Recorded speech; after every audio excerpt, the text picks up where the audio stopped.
In the wild world of design, there are rules. These rules guide us in creating experiences that are not only functional but also delightful. Not rules written in stone, but rules observed in how humans behave. These guidelines help us understand what makes an interface intuitive and engaging. We call these UX laws. They are principles derived from studying user interactions and behaviors over time. UX stands for user experience. It's a field dedicated to understanding and improving how users interact with digital and physical products. It's how a person feels when they use a website, an app, or any tool. Good design feels natural. It's easy to understand. It doesn't make the user think too hard. UX laws help us design things that feel good to use. They provide a framework for creating interfaces that are both functional and enjoyable.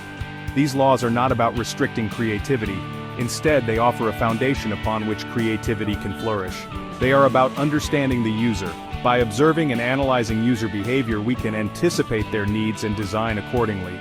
Like a wildlife filmmaker anticipates animal behavior, a designer anticipates user behavior.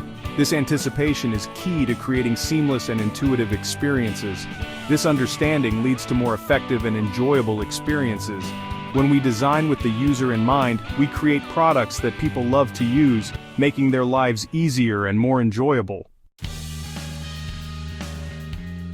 Central to UX laws is the concept of cognitive bias.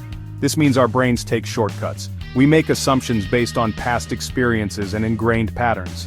These shortcuts are usually helpful. They let us process information quickly, but they can also lead to errors in judgment. For designers, understanding cognitive bias is crucial. It's about knowing how people are likely to react to design elements. This knowledge allows us to create interfaces that feel intuitive. We can guide users efficiently to their goals. There are many types of cognitive biases. These biases are systematic patterns of deviation from norm or rationality in judgment. They often occur because our brains are trying to simplify information processing. While these shortcuts can be helpful, they can also lead to errors in thinking and decision-making. Each influences how we perceive and interact with the world around us. For instance, when we use technology, our biases can shape our user experience in subtle yet significant ways. They can affect how we interpret information, make decisions, and even how we feel about the products we use. Let's look at a few relevant to UX design. Understanding these biases can help designers create more intuitive and user-friendly interfaces. By recognizing these mental shortcuts, designers can anticipate user behavior and design accordingly. Anchoring bias. We rely heavily on the first piece of information we see. This is the anchor. For example, if the first price we see for a product is high, we might perceive subsequent prices as more reasonable, even if they are still expensive. It influences how we judge everything that follows. In UX design, this means that the initial information presented to users can significantly impact their subsequent decisions and perceptions. Confirmation bias. We favor information confirming our existing beliefs. This bias can lead us to seek out information that supports our views while ignoring or dismissing information that contradicts them. We might ignore information that challenges our views.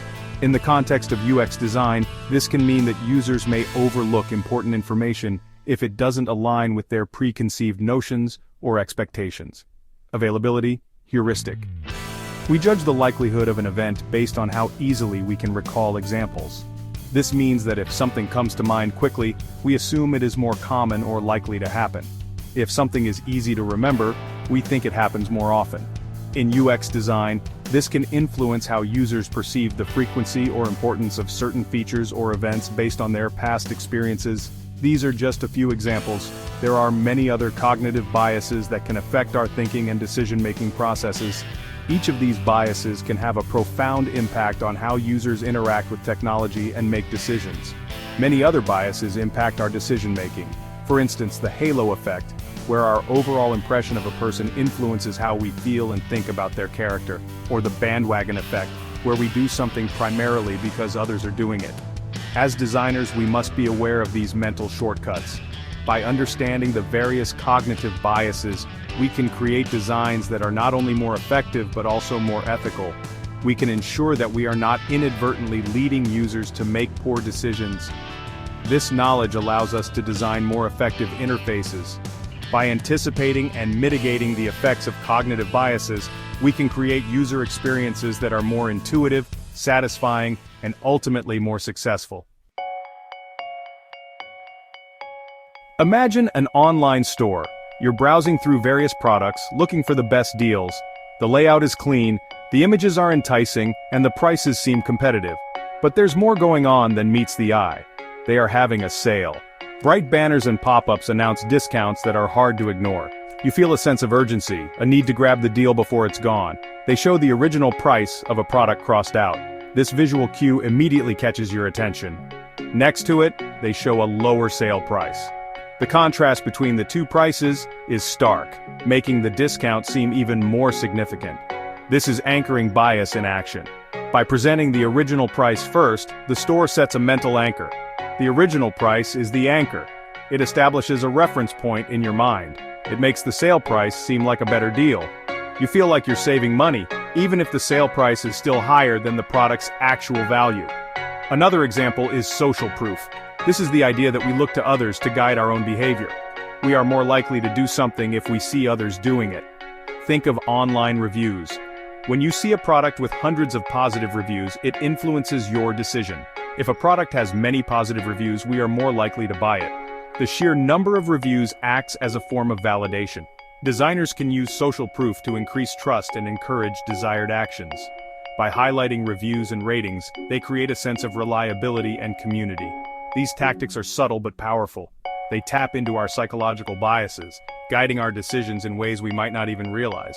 Next time you shop online, pay attention to these cues. You might be surprised at how much they influence you.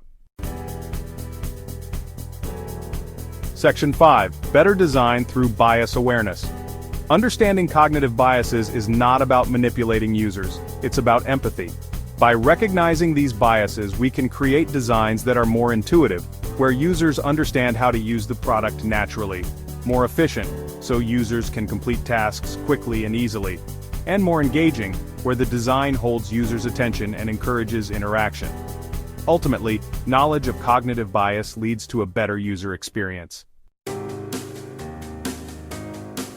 Section 6. Designing with the mind in mind, Jakob's Law. Jakob's Law states that users prefer websites and applications that work like familiar ones.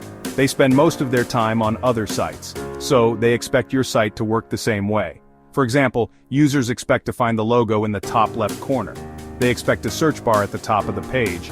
Don't try to reinvent the wheel. Stick to established conventions. Section 7. Designing with the mind in mind, Hick's Law. Hick's Law is about choices. It states that the time it takes to make a decision increases with the number of choices. More choices mean more time to decide. Too many choices can overwhelm users. Keep things simple. Don't give users too many options. A simple design is easier to use. It leads to a better user experience. Section 8. Designing with the mind in mind, the peak end rule. The peak end rule states that people judge an experience based on two things, the most intense point and the end. This is true even if the overall experience was average. For designers, this means paying attention to key moments. Make the first impression memorable. The same goes for the final interaction. A strong finish leaves a lasting positive impression. Section 9. Conclusion. Building better experiences. UX laws, especially when understood alongside cognitive biases, are powerful tools. They help us design better digital experiences. Remember to use these laws with empathy and respect for your users. By understanding how our minds work, we can create designs that are not only usable, but enjoyable. Our digital world becomes a more intuitive and rewarding place to explore, and that's something worth striving for.